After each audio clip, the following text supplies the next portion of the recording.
আমার 3 নম্বর ব্লগে সবাইকে স্বাগত। রোজগারের মতো আজকেরও কাঁচা হলুদ খেয়ে নিলাম। আজ শিবরাত্রি, আজ কোথাও না বেরালে হয়। তো আজকের কোথায় গেলাম, কি করলাম সব আজকে শেয়ার করতে চলেছি, দেখতে থাকো। খালি পেটে খেজুরটা খেয়ে নিলাম। তারপর টিফিনে ছিল ভাত আর ঢেঁড়স সিদ্ধ। দেন খাওয়া শেষ করে বান্ধবীদের বাড়ি চলে আসি। আসতে না আসতেই আমাকে বলতে লাগে ভূতনাথের প্ল্যানিং করা শুরু করে দে।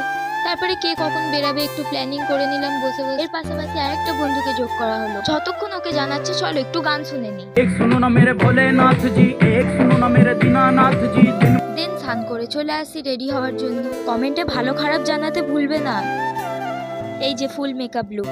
তো আমরা এখন বেরিয়ে পড়ি এটিএম এ টাকা তোলার জন্য। যদি তোমার কাছে এসে কেউ বলে ফ্রিতে যেখানে ইচ্ছা ঘোরো, তাহলে তুমি আগে কোথায় যাবে একটু কমেন্টে জানিয়ে যাও। এটিএম এ চলে এসেছি মাত্র 200টি টাকা তুলতে। তো মূল জিনিসটা বেরানোর অপেক্ষায় দাঁড়িয়ে থাকতে লাগলাম। যাবার খুশিতে দেখো দেখো কি করছে। চলো গাইস এবার পাড়ার দিকে যাওয়া যায়। পাড়ায় এসে একটু মন্দিরের দর্শন নিয়ে নিলাম।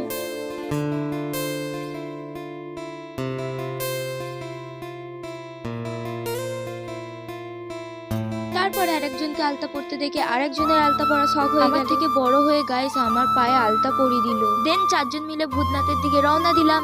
আমাদের আড্ডা সব জায়গায়, বাসে, ঘাটে, পুকুরে, সব জায়গায় আমাদের আড্ডা চলতে থাকবে। বাস থেকে নেবে একটু বাবুঘাটে সেলফি তুলে নিলাম। তারপর স্টেশনে উঠে টিকিট কেটে ট্রেনের জন্য ওয়েট করতে থাকলাম শোভাবাজার স্টেশনে নামবো বলে।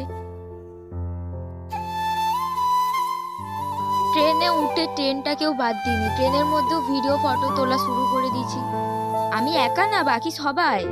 ফাইনালি শোভাবাজার চলে এলাম। ট্রেন থেকে নামতেই গাইস ভিড় দেখছো, শিবরাত্রি বলে কথা।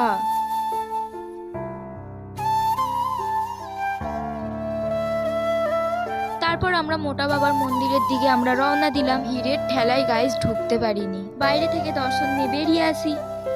এসে দেখি এখানে সাপ খেলা দেখানো হচ্ছে, কি ডেঞ্জারাস তাই না। তারপর দৌড়ে ঘাটে নেমে পড়লাম। উফ গাইস, লুকিং দ্য ভিউ।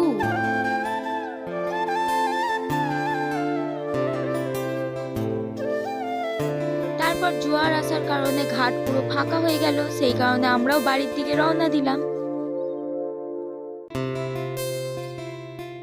বাস ধরবো বলে পৌঁছে গেলাম হাওড়া ব্রিজে। বাসে ওঠার পর গাইস আমাদের কীর্তি। বাসে যেতে যেতে একটা অপরূপ দৃশ্য দেখতে পেলাম, যে একে অপরকে খুব সুন্দর করে আদর করছে। ফাইনালি গাইস পাড়ায় পৌঁছে গেলাম, কিন্তু এখনো ঘরে পৌঁছাতে পারিনি, কারণ বান্ধবী তার মায়ের জন্য মিষ্টি কিনবে বলে, তাই মিষ্টি নেওয়া